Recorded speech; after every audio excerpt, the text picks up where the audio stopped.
بسم الله الرحمن الرحيم.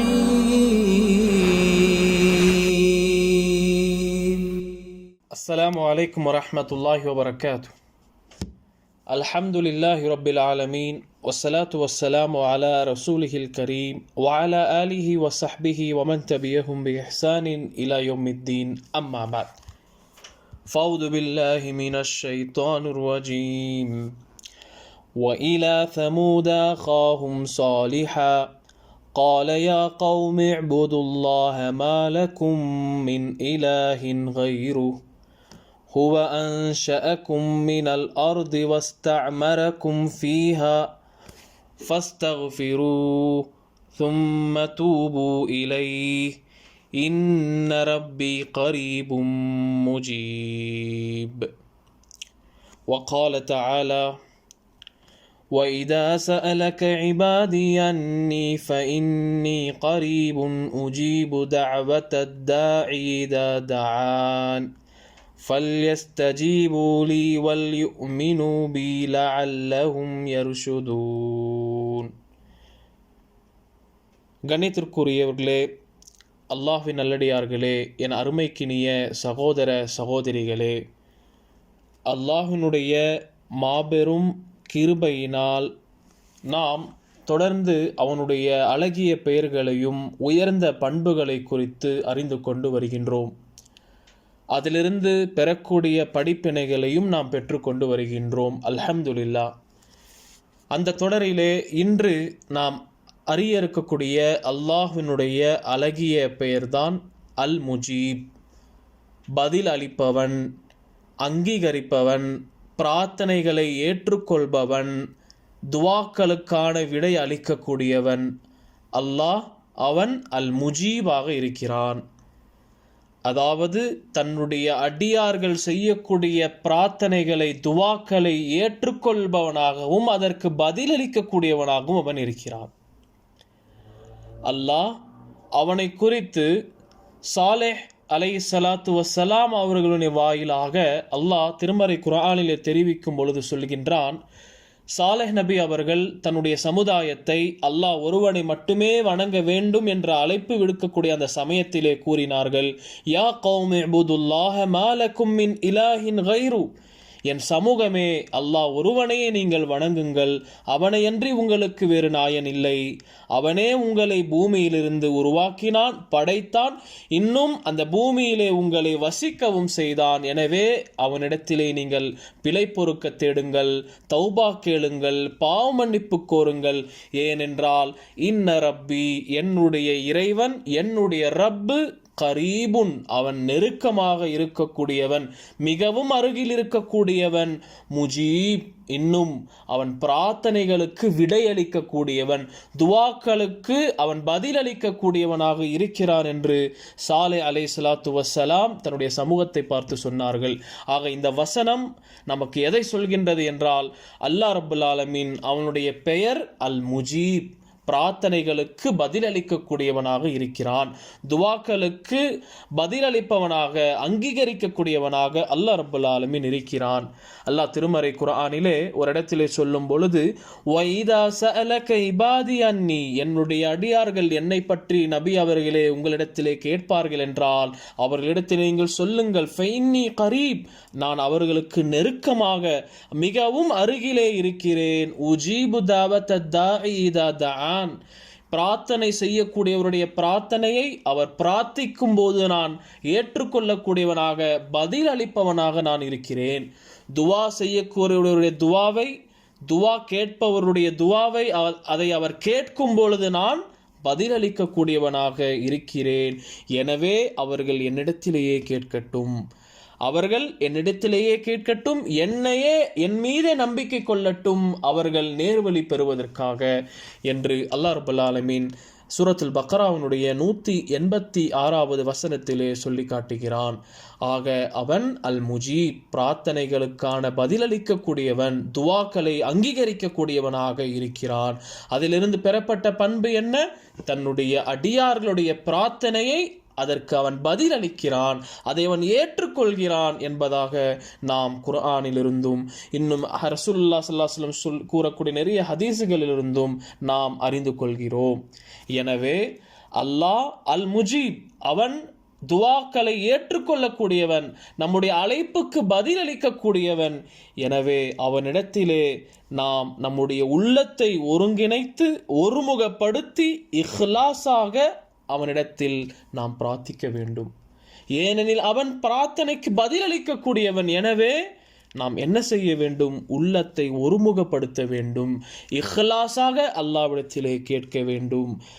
ஏனென்றால் கேட்பதிலே உள்ளம் ஒருமுகப்படுத்தப்படவில்லை என்றால் அந்த பிரார்த்தனை என்பது அங்கீகரிக்கப்படாது என்பதை நாம் கவனத்திலே கொள்ள வேண்டும். ஆக உள்ளத்தை ஒருமுகப்படுத்தி இஹ்லாஸாக அல்லாஹ்விடத்திலே நாம் கேட்க வேண்டும். அல்லாஹ் கூறுகிறான், வகால ரப்புக்கும் உதுஊனி அஸ்தஜிப் லக்கும். நபியே, நீங்கள் சொல்லுங்கள், உங்களுடைய இறைவன் சொல்கிறான், உங்களை படைத்த இறைவன் கூறுகிறான், என்னிடத்திலே நீங்கள் கேளுங்கள், என்னிடத்தில் நீங்கள் துவா செய்யுங்கள். அஸ்தஜிப் லக்கும், உங்களுடைய துவாவிற்கு நான் பதிலளிக்கிறேன். யார் என்னிடத்திலே துவா கேட்காமல் என்னை இபாதத்து செய்வதிலிருந்து பெருமை அடிக்கிறார்களோ அவர்கள் நாளை மறுமையிலே சயதுகுலூன ஜஹன்னம தாகிரீன், இழிவடைந்த நிலையிலே நரகத்தில் நுழைவார்கள் என்று அல்லாஹ் ரப்பல் ஆலமீன் காஃபிர் என்ற அந்த அத்தியாயத்தில் 60வது வசனத்திலே அல்லாஹ் ரப்பல் ஆலமீன் குறிப்பிட்டு காட்டுகிறான். ஆக கண்ணியத்திற்குரியவர்களே, அல்லாஹ்விடத்திலே நாம் இஹ்லாஸாக நம்முடைய உள்ளத்தை ஒருமுகப்படுத்தி நாம் துவா செய்ய வேண்டும். அல்லாஹ் ரப்பல் ஆலமீன் நம்முடைய செல்வங்களையும் நம்முடைய உருவங்களையும் அவன் பார்ப்பதில்லை, மாறாக உள்ளத்தை அவன் நோக்கக்கூடியவனாக, உள்ளத்தை பார்க்கக்கூடியவனாக, செய்யக்கூடிய செயல்களை உற்று நோக்கக்கூடியவனாக இருக்கிறான். நபிகள் நாயகம் ஸல்லல்லாஹு அலைஹி வஸல்லம் அவர்கள் கூறினார்கள், இன்னல்லாஹ லா யன்துரு இலா சுவரிக்கும் வ அம்வாலிக்கும் வலாக்கின் யன்துரு இலா குலூபிக்கும் வ அமாலிக்கும். சஹீஹ் முஸ்லிம், முஸ்லிமிலே பதிவு செய்யப்பட்ட ஹதீஸ். அல்லாஹ் ரப்பல் ஆலமீன் உங்களுடைய உருவங்களை பார்ப்பதில்லை, உங்களுடைய செல்வங்களை பார்ப்பதில்லை, மாறாக அவன் உங்களுடைய உள்ளங்களை பார்க்கிறான், உங்களுடைய செயல்களை பார்க்கிறான் என்று நபிகள் நாயகம் ஸல்லல்லாஹு அலைஹி வஸல்லம் அவர்கள் சொல்லியிருக்கிறார்கள். ஆக அல்லாஹ் அவன் பிரார்த்தனைகளுக்கு பதிலளிக்கக்கூடியவன். எனவே நாம் நம்முடைய உள்ளத்தை ஒருமுகப்படுத்தி இஹ்லாஸாக அவனிடத்திலே நாம் துவா செய்ய வேண்டும். இதுதான் நமக்கு கிடைக்கக்கூடிய முதலாவது நற்பலனாக இருக்கின்றது. இரண்டாவது அம்சம் என்னவென்றால், நமக்கு கிடைக்கக்கூடிய படிப்பினை என்னவென்றால், நம்முடைய பிரார்த்தனை அதற்கு அல்லாஹ் ரப்பல் ஆலமீன் தரப்பிலிருந்து விடை அளிக்கப்பட, பிரார்த்தனை ஏற்றுக்கொள்ளப்பட நாம் நம்முடைய உணவு, நம்முடைய பானம், நம்முடைய உடை, நம்முடைய வாழ்வு ஹலாலாக நாம் ஆக்கிக் கொள்ள வேண்டும். நாம் தூய நிலையில் இருந்தால்தான் நம்முடைய உணவு, நம்முடைய பானம், நம்முடைய உடை, இவை போன்றவைகள் ஹலாலாக இருந்தால்தான் நம்முடைய துவாவிற்கு விடை கிடைக்கும். நாம் செய்யக்கூடிய துவா அல்லாஹ்விடத்தில் அங்கீகரிக்கப்படும் என்பதை நாம் கவனத்திலே கொள்ள வேண்டும். நபிகள் நாயகம் ஸல்லல்லாஹு அலைஹி வஸல்லம் அவர்கள் கூறினார்கள், அபூ ஹுரைரா ரலியல்லாஹு அன்ஹு அவர்கள் அறிவிக்கிறார்கள், முஸ்லிமில் பதிவு செய்யப்பட்ட ஹதீஸ். ரசூலுல்லாஹ் கூறினார்கள், ஐயுஹன் நாஸ், மக்களே அறிந்து கொள்ளுங்கள், இன்னல்லாஹ தய்யிபுன், அல்லாஹ் அவன் தூய்மையானவன், லா யக்பலு இல்லா தய்யிபன், அவன் தூய்மையானதையே அவன் விரும்புகிறான். வ இன்னல்லாஹ அமரல் முஃமினீன பிமா அமர பிஹில் முர்சலீன், அல்லாஹ் தன்னுடைய நபிமார்களுக்கு எதை கட்டளையிட்டானோ அதைத்தான் தன்னுடைய மூமின்களுக்கு, இறை நம்பிக்கையாளர்களுக்கு அவன் கட்டளையிடக்கூடியவனாக கட்டளையிடுகிறான் என்பதாக ரசூலுல்லாஹி ஸல்லல்லாஹு அலைஹி வஸல்லம் சொல்லிவிட்டு இந்த வசனத்தை ஓதி காட்டினார்கள். யா அய்யுஹர் ருசுல், நபிமார்களே, இறை தூதர்களே, குலு மினத் தய்யிபாத், தூய்மையானதையே நீங்கள் உண்ணுங்கள். வ அமலு சாலிஹன், நல்ல அமல்களையே நீங்கள் செய்யுங்கள். இன்னி பிமா தஅமலூன, நீங்கள் செய்யக்கூடியதை நான் நிச்சயம் அலீம், அறியக்கூடியவனாக இருக்கிறேன் என்ற இந்த வசனத்தை ஓதிவிட்டு ரசூலுல்லாஹ் ஒரு மனிதனின் நிலையை விவரித்து சொன்னார்கள். ஒரு மனிதன் அவன் நீண்ட நெடிய ஒரு பிரயாணத்திலே இருக்கிறான். எப்படி இருக்கிறான் என்றால், அவன் தலைவிரி கோலத்துடனும் புழுதி படிந்த நிலையிலும் நீண்ட பயணத்தை அவன் மேற்கொள்கிறான். நீண்ட நெடிய பயணத்திலே இருக்கிறான். அவனுடைய நிலை எப்படி இருக்கின்றது? தலைவிரி கோலத்துடனும் இன்னும் புழுதி படிந்த நிலையிலும் அந்த நபர் பிரயாணத்திலே இருந்து கொண்டிருக்க தன்னுடைய கரங்களை வானத்தை நோக்கி உயர்த்தி யா ரப்பி யா ரப்பி, என்னுடைய இறைவா பிரார்த்தனையை ஏற்றுக்கொள், என்னுடைய பிரார்த்தனையை நீ ஏற்றுக்கொள் என்று கூறுகிறார். ரசூலுல்லாஹ் சொல்கிறார்கள், வமத்அமுஹு ஹராம் வமஷ்ரபுஹு ஹராம் வமல்பசுஹு ஹராம் வகுதிய பில் ஹராம் ஃபஅன்னா யுஸ்தஜாபு லிதாலிக். அந்த நபர் அல்லாஹ்விடத்திலே கைகளை உயர்த்தி கேட்கிறார், ஆனால் அவர் உண்ணும் உணவு ஹராமாக இருக்கின்றது, அவர் அருந்தும் பானம் ஹராமாக இருக்கின்றது, அவர் உடுத்தும் உடை ஹராமாக இருக்கின்றது, அவருடைய மொத்த வாழ்வும் ஹராமிலேயே இருக்கின்றது என்றால் அவருடைய துவா எப்படி அதற்கு பதில் வழங்கப்படும், எப்படி அது அங்கீகரிக்கப்படும் என்று நபிகள் நாயகம் ஸல்லல்லாஹு அலைஹி வஸல்லம் அவர்கள் நமக்கு இந்த ஹதீஸிலே அறிவிக்கிறார்கள். ஆக நம்முடைய துவா அங்கீகரிக்கப்பட நாம் என்ன செய்ய வேண்டும்? நாம் ஹலாலான வருமானத்தை ஈட்ட வேண்டும், நம்முடைய உணவு ஹலாலாக இருக்க வேண்டும், நாம் அணியக்கூடிய ஆடை ஹலாலான முறையில் அதை நாம் பெற்றதாக இருக்க வேண்டும். இந்த விஷயத்திலே நாம் கவனமாக இருக்க வேண்டும். நாம் அக்லுல் ஹலால், நாம் உண்ணக்கூடியது ஹலாலாக இருக்க வேண்டும், நாம் உடுத்தக்கூடியது ஹலாலாக இருக்க வேண்டும். இப்படி இருந்தால்தான் அல்லாஹ் ரப்பல் ஆலமீன் நம்முடைய துவாக்களை ஏற்றுக்கொள்வான் என்பதாக நாம் கவனத்திலே கொள்ள வேண்டும். அடுத்ததாக அல்லாஹ் ரப்பல் ஆலமீன் அவன் அல் முஜீப், பிரார்த்தனைகளுக்கு பதில் அளிக்கக்கூடியவன். ஆக நாம் என்ன செய்ய வேண்டும்? அல்லாஹ்விற்கு நாம் பதில் அளிக்க வேண்டும். நாம் அல் முஜீபாக இருக்கக்கூடிய அந்த அல்லாஹ்விற்கு பதில் அளிக்க வேண்டும். எப்படி பதில் அளிப்பது? அவனுடைய கட்டளைகளை ஏற்று நடப்பதை கொண்டு நாம் அல்லாஹ்வுக்கு பதிலளிக்க வேண்டும். அவனுடைய கட்டளைகளுக்கு கட்டுப்பட்டு அதன் அடிப்படையில் செயல்பட்டு நாம் அவனுக்கு பதிலளிக்க வேண்டும். அவன் தடுத்த விஷயத்திலிருந்து விலகி இருந்து அவனுக்கு நாம் பதிலளிக்க வேண்டும். நம்முடைய பிரார்த்தனைகள், நாம் செய்யக்கூடிய செயல்கள் அவனிடத்தில் அங்கீகரிக்கப்பட நாம் அவனுக்கு பதிலளிக்க வேண்டும். அவன் எதை நாடுகின்றானோ அதை செய்ய வேண்டும். அவன் எதிலிருந்து நம்மை தடுக்கின்றானோ அதிலிருந்து நாம் விலகி இருக்க வேண்டும். ஆக இதையும் நாம் கவனத்திலே கொள்ள வேண்டும். ஏனென்றால் அல்லாஹ் ரப்பல் ஆலமீன் சூரா பக்ராவுடைய அந்த வசனத்திலே தன்னை பற்றி சொல்லும் பொழுது தன்னுடைய அடியார்கள் மிகவும் நெருக்கமாக அவன் இருக்கிறான், இன்னும் அவர்கள் கேட்கக்கூடிய துவா அதை அவர்கள் கேட்கும் பொழுது அவன் அதை அங்கீகரிப்பவனாக இருக்கிறான் என்று கூறிவிட்டு அல்லாஹ் என்ன சொல்கிறான்? ஃபல் யஸ்தஜீபு லீ, அவர்கள் என்ன செய்ய வேண்டும்? எனக்கு பதிலளிக்க வேண்டும் என்று அல்லாஹ் சொல்கிறான். அல்லாஹ்வுக்கு எப்படி நாம் பதிலளிப்பது? அவனுடைய கட்டளைகளை பின்பற்றி நடப்பதை கொண்டு நாம் அவனுக்கு பதிலளிக்க வேண்டும். அவன் தடுத்தவற்றிலிருந்து விலகி இருந்து நாம் அவனுக்கு பதிலளிக்க வேண்டும் என்பதை நாம் நம்முடைய கவனத்திலே கொள்ள வேண்டும். அல்ஹம்துலில்லாஹ். இன்னும் கண்ணியத்திற்குரியவர்களே, அல்லாஹ் அல் முஜீப், அவன் பிரார்த்தனைகளுக்கு பதில் அளிப்பவன், துவாக்களுக்கு பதில் அளிப்பவன். நாம் கேட்கக்கூடிய துவா அதை கேட்டுவிட்ட பிறகு நாம் அவசரம் காட்டக்கூடாது. என்னுடைய துவா ஏற்றுக்கொள்ளப்படவில்லையே என்று நாம் அவசரம் காட்டக்கூடாது. அவ்வாறு காட்டுவது என்பது சிறந்த விஷயமாக இருக்காது. நாம் அவசரம் காட்டாத வரையில் நாம் நன்மையில் இருப்போம் என்று ரசூலுல்லாஹ் ஸல்லல்லாஹு அலைஹி வஸல்லம் அவர்கள் சொல்லியிருக்கிறார்கள். அஹ்மதில் பதிவு செய்யப்பட்ட ஹதீஸ். ரசூலுல்லாஹ் ஸல்லல்லாஹு அலைஹி வஸல்லம் அவர்கள் கூறினார்கள், லா யஸாலுல் அப்து பி கைரின் மா லம் யஸ்தஅஜில், ஒரு அடியார் அவசரம் காட்டாத வரையில் அவர் நன்மையில் இருப்பார். ரசூலுல்லாஹ்விடத்திலே சஹாபாக்கள் கேட்டார்கள், ஒரு மனிதர் எப்படி அவசரம் காட்டுவார்?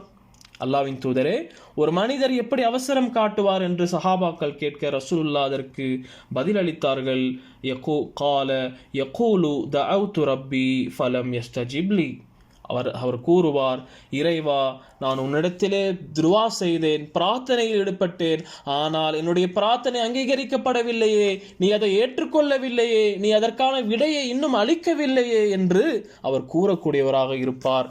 ஆக துவா கேட்டுவிட்டு உடனடியாக அதை ஏற்றுக்கொள்ளப்பட வேண்டும் என்று நாம் என்ன செய்யக்கூடாது? அவசரம் காட்டக்கூடாது. ஏனென்றால் இன்னொரு ஹதீஸிலே ரசூல் நமக்கு சொல்லியிருக்கிறார்கள், ஒரு மூமின் கேட்கக்கூடிய துவா என்பது அல்லாஹ் அதை மூன்றின் ஒரு வகையில் அல்லாஹ் அதை அங்கீகரிக்கிறான், அதை ஏற்றுக்கொள்கிறான், அதற்கு பதிலளிக்கிறான். முதலாவதாக அவர் கேட்கக்கூடியதை இந்த உலகத்திலேயே அல்லாஹ் அவருக்கு தந்து விடுகிறான். இரண்டாவது, அவருக்கு நேரக்கூடிய துன்பத்தில் இருந்து அந்த துவாவின் காரணமாக அல்லாஹ் அவரை தடுக்கிறான். மூன்றாவது, நாளை மறுமையிலே அல்லாஹ் ரப்பல் ஆலமீன் அவருக்காக இன்று கேட்ட துவாவின் காரணமாக அதனுடைய நற்பலன்களை அல்லாஹ் ரப்பல் ஆலமீன் மறுமையிலே வழங்கக்கூடியவனாக இருக்கிறான். எனவே நாம் துவா கேட்டுவிட்ட பிறகு நாம் என்ன செய்யக்கூடாது? அவசரம் காட்டக்கூடாது. அல்லாஹ் அல் முஜீப், அவன் துவாவிற்கு பதில் அளிக்கக்கூடியவன். நாம் அவசரம் காட்டக்கூடாது. ஏனென்றால் இப்ராஹிம் அலைஹிஸ்ஸலாத்து வஸ்ஸலாம் கேட்ட துவாவை அல்லாஹ் எப்பொழுது அங்கீகரித்தான்? இப்ராஹிம் அலைஹிஸ்ஸலாம் இஸ்மாயில் அலைஹிஸ்ஸலாமுடைய சந்ததியிலிருந்து ஒரு தூதரை அனுப்ப வேண்டும் என்று இப்ராஹிம் அலைஹிஸ்ஸலாம் அல்லாஹ்விடத்தில் துவா கேட்டார்கள். அந்த துவா ஏறத்தாழ பல ஆயிரம் நூற்றாண்டுகளுக்கு பிறகு முஹம்மது ஸல்லல்லாஹு அலைஹி வஸல்லம் அவர்களை அனுப்பி அல்லாஹ் அதற்கு பதிலளித்தான். எனவே துவாவை கேட்டுவிட்டு நாம் அதில் அவசரம் காட்டக்கூடாது என்பதை நாம் நம்முடைய கவனத்திலே கொள்ள வேண்டும். இவ்வாறு அவசரம் காட்டுவது ஒரு மனிதனை, ஒரு அடியானை நன்மையிலிருந்து வெளியாக்கிவிடும் என்பதை இந்த ஹதீஸ் நமக்கு விளக்குகின்றது. அடுத்ததாக அல்லாஹ் அல் முஜீப், பிரார்த்தனைகளுக்கு அவன் பதிலளிக்கக்கூடியவன். ஆக நாம் அவனிடத்திலே பிரார்த்தனையில் ஈடுபடும் பொழுது என்னுடைய துவாவை அவன் கண்டிப்பாக ஏற்றுக்கொள்வான் என்ற உறுதியோடு அவனிடத்திலே துவா கேட்க வேண்டும். ஆனால் முஜீப், அவனை அல்லாமல் வேறு யார் என்னுடைய துவாவை ஏற்றுக்கொள்வான் என்ற அந்த எண்ணத்திலே, அந்த பொருளிலே நாம் அல்லாஹ்விடத்திலே என்ன செய்ய வேண்டும்? துவா கேட்க வேண்டும். அல்லாஹ் தான் என்னுடைய துவாவை ஏற்றுக்கொள்ளக்கூடியவன், நான் கேட்கக்கூடியதை அவன் கண்டிப்பாக ஏற்றுக்கொள்வான் என்ற அந்த உறுதியோடு அல்லாஹ்விடத்திலே என்ன செய்ய வேண்டும்? நாம் துவா கேட்க வேண்டும். திருமீதியிலே பதிவு செய்யப்பட்ட ஹதீஸ், அபூ ஹுரைரா ரலியல்லாஹு அன்ஹு அவர்கள் அறிவிக்கிறார்கள், நபிகள் நாயகம் ஸல்லல்லாஹு அலைஹி வஸல்லம் அவர்கள் கூறினார்கள், உதுஉல்லாஹ, அல்லாஹ்வை அவனிடத்தில் நீங்கள் கேளுங்கள், அவனிடத்தில் நீங்கள் துவா செய்யுங்கள், அவனை நீங்கள் பிரார்த்தியுங்கள். வ அன்தும் மூகினூன பில் இஜாபா, அல்லாஹ் அதற்கு பதில் அளிப்பான் என்ற உறுதியோடு நீங்கள் அவனிடத்திலே துவா கேளுங்கள். வலமு, அறிந்து கொள்ளுங்கள், அன்னல்லாஹ லா யஸ்தஜீபு துஆஅன் மின் கல்பின் காஃபிலின் லாஹின், அதாவது அலட்சியமான உள்ளம் இருந்து கேட்கப்படக்கூடிய அந்த துவாவை அல்லாஹ் அங்கீகரிப்பது கிடையாது. அலட்சிய உள்ளத்தோடு ஒருவர் துவா கேட்கிறார் என்றால் அல்லாஹ் அதற்கு விடை அளிக்க மாட்டான் என்று ரசூலுல்லாஹி ஸல்லல்லாஹு அலைஹி வஸல்லம் சொல்கிறார்கள். இந்த ஹதீஸ் இரண்டு விஷயத்தை பற்றி பேசுகின்றது. முதலாவது, நாம் உறுதியோடு அல்லாஹ் என்னுடைய பிரார்த்தனையை ஏற்றுக்கொள்வான் என்று நாம் என்ன செய்ய வேண்டும்? அல்லாஹ்விடத்தில் துவா செய்ய வேண்டும். இரண்டாவது, உள்ளத்தை ஒருமுகப்படுத்தாத வகையில் யார் ஒருவர் துவா கேட்பாரோ அந்த துவா அல்லாஹ்விடத்தில் ஏற்றுக்கொள்ளப்படாது என்பதை நாம் அறிய கடமைப்பட்டிருக்கிறோம். இன்னும் கண்ணியத்திற்குரியவர்களே, அல்லாஹ் அல் முஜீப், பிரார்த்தனைகளுக்கு பதிலளிக்கக்கூடியவன். நாம் என்ன செய்ய வேண்டும்? எந்த நேரத்திலே பிரார்த்தனைகள் அங்கீகரிக்கப்படும் என்று குர்ஆனிலும் ஹதீஸிலும் வந்திருக்கின்றதோ அந்த குறிப்பிட்ட நேரங்களிலே குறிப்பாக நாம் துவாக்களில் கேட்க நாம் ஆர்வம் காட்ட வேண்டும். நிறைய விஷயங்கள் வந்திருக்கின்றது. நாம் சுருக்கமாக சொல்ல போனால், பாங்கிற்கும் இக்காமத்திற்கும் இடையிலே கேட்கப்படக்கூடிய துவாவை அல்லாஹ் அங்கீகரிக்கிறான். மேலும் ஜும்மா நேரத்திலே இமாம், அதாவது மிம்பரில் ஏறிய அந்த சமயத்தில் அல்லது ஜும்மாவினுடைய இறுதி நேரம், அதாவது அசருக்கும் அந்த அசரிலிருந்து மகரிபு வரையிலான அந்த நேரம், அல்லது இமாம் மிம்பரிலே ஏறிய பிறகு எஞ்சிருக்கக்கூடிய நேரம், அந்த நேரத்திலே கேட்கக்கூடிய துவாவை அது அங்கீகரிக்கப்படுவதாக ஹதீஸிலே வாக்களிக்கப்பட்டிருக்கின்றது. நபி ஸல்லல்லாஹு அலைஹி வஸல்லம் சொல்லி இருக்கிறார்கள். ஆக இந்த நேரத்திலே நாம் குறிப்பாக துவாக்களில் ஈடுபட வேண்டும். இன்னும் தஹஜ்ஜுடைய நேரத்திலே, இரவு நேரத்திலே துவா செய்வது அது ஏற்றுக்கொள்ளப்படுவதற்கு நெருக்கமாக, பதிலளிக்கப்படுவதற்கு நெருக்கமான ஒரு நேரமாக இருக்கின்றது. ரசூலுல்லாஹி ஸல்லல்லாஹு அலைஹி வஸல்லம் சொல்கிறார்கள், புகாரி முஸ்லிமிலே பதிவு செய்யப்பட்ட ஹதீஸ், என்ஸிலு ரப்புனா தபாரக வ தஆலா குல்ல லைலத்தின் இல ஸமாஇத் துன்யா, அல்லாஹ் ரப்பல் ஆலமீன் ஒவ்வொரு நாளும் ஒவ்வொரு இரவும் அவன் வானத்தில் அருகே இருக்கக்கூடிய அந்த கீழ் வானத்திற்கு வருகை தரக்கூடியவனாக இருக்கிறான். அவனுடைய கண்ணியத்திற்கு தகுந்தவாறு அவன் வருகை தரக்கூடியவனாக இருக்கிறான். ஹீனா யப்கா சுலுசுல் லைல், அது எப்படிப்பட்ட சுலுசுல் லைலில் ஆகிர், அதாவது இரவின் 3 இறுதியான நேரத்திலே அல்லாஹ் ரப்பல் ஆலமீன் வருகின்றான். வந்து அல்லாஹ் கேட்கின்றான், மையதுஊனி ஃபஅஸ்தஜீப லஹ், என்னிடத்திலே துவா கேட்கக்கூடியவர்கள் யாரும் இல்லையா? நான் அதற்கு பதிலளிக்கிறேன். மை யஸ்அலுனி ஃபஉதியஹு, என்னிடத்திலே கேட்பவர்கள் யாரும் இல்லையா? அவர்கள் கேட்பதை நான் கொடுக்கின்றேன். மை யஸ்தக்ஃபிருனி, என்னிடத்திலே பாவமன்னிப்பு கோரக்கூடியவர்கள் யாரும் இல்லையா? ஃபஅக்ஃபிர லஹ், அவர்களுடைய பாவத்தை நான் மன்னிக்கின்றேன் என்று அல்லாஹ் ஒவ்வொரு நாளும் கேட்கிறான். ஆக தஹஜ்ஜுடைய நேரத்திலே, இரவின் கடைசி பகுதி, இரவின் கடைசி பகுதியிலே கேட்கக்கூடிய துவா அது அங்கீகரிக்கப்படுகின்றது என்பதை இந்த ஹதீஸிலிருந்து விளங்கி கொண்டு நாம் இந்த நேரத்திலே துவா செய்ய முயற்சி செய்ய வேண்டும். இன்னும் சஜிதாவிலே நாம் கேட்கக்கூடிய துவா என்பது அது ஏற்றுக்கொள்ளப்படுவதற்கு மிகவும் நெருக்கமாக இருக்கின்றது. முஸ்லிமிலே பதிவு செய்யப்பட்ட ஹதீஸ், ரசூலுல்லாஹ் ஸல்லல்லாஹு அலைஹி வஸல்லம் அவர்கள் கூறினார்கள், வ அம்ம சுஜூத் ஃபஜ்தஹிது ஃபித் துஆ. சஜிதாவிலே நீங்கள் என்ன செய்யுங்கள், அதாவது தொழுகையிலே நாம் நிறைவேற்றப்படக்கூடிய சஜிதா. சஜிதா என்றால் எந்த சஜிதா? தொழுகையில் புரியப்படக்கூடிய சஜிதா என்பது ஃபஜ்தஹிது ஃபித் துஆ, துவா கேட்பதற்கான ஒரு இடமாக அது இருக்கின்றது. அதில் நீங்கள் அதிகமாக துவா செய்ய முயற்சி செய்யுங்கள். ஏனென்றால் ஃபகமினுன் அன் யுஸ்தஜாப லக்கும், அந்த துவா ஏற்றுக்கொள்ளப்படுவதற்கு மிக நெருக்கமாக இருக்கின்றது என்று நபி ஸல்லல்லாஹு அலைஹி வஸல்லம் அவர்கள் சொல்லி இருக்கிறார்கள். ஆக அல்லாஹ் ரப்புல் ஆலமீன் அல் முஜீபாக இருக்கிறான். நாம் அவனிடத்திலே நிபந்தனைகளுக்கு உட்பட்டு நாம் ஹலாலான சம்பாதியத்திலே இருந்து ஹலாலான உணவை நாம் உண்ணக்கூடியவர்களாக இருந்து நாம் அல்லாஹ்விடத்திலே அந்த நிபந்தனைக்கு உட்பட்டு துவா ஏற்றுக்கொள்ளப்படக்கூடிய நேரத்திலே துவா செய்ய வேண்டும். அல்லாஹ் அதற்கான பாக்கியத்தை நம் அனைவருக்கும் தந்தருவானாக. வாஹிரு தஅவானா அல்ஹம்துலில்லாஹி ரப்பில் ஆலமீன். வஸ்ஸலாமு அலைக்கும் வரஹ்மத்துல்லாஹி வபரகாத்துஹு.